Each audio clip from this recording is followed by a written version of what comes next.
AI boom के चलते भारत के डेटा सेंटर स्टॉक्स आसमान छू रहे हैं। चलिए समझते हैं कि आखिर हो क्या रहा है। तो सबसे पहले बात उस चीज की जो इस पूरी इंडस्ट्री को चला रही है, वो है डेटा की जबरदस्त डिमांड।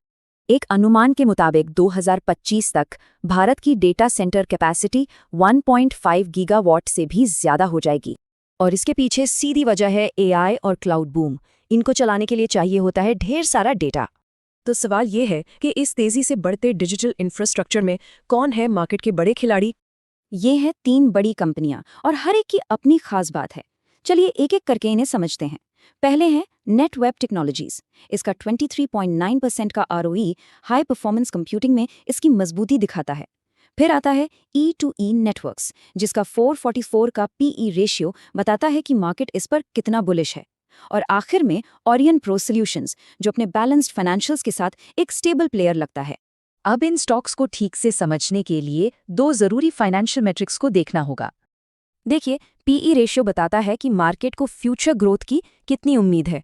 हाई पीई मतलब हाई उम्मीदें। और आरओई ये बताता है कि कंपनी मैनेजमेंट इन्वेस्टर्स के पैसे से कितना प्रॉफिट बना पा रहा है।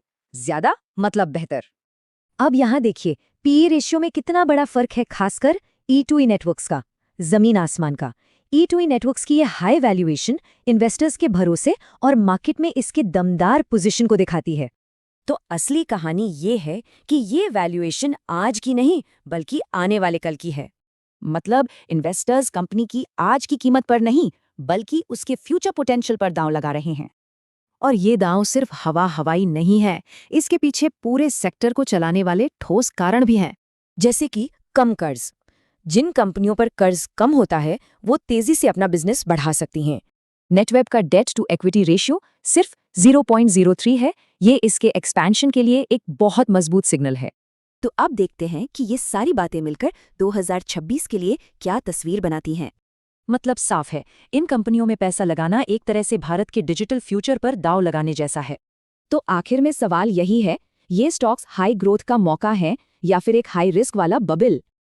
तो लाइक करें, शेयर करें और हमारे चैनल को सब्सक्राइब करना न भूलें। और नए अपडेट के लिए बेल आइकन जरूर दबाएं।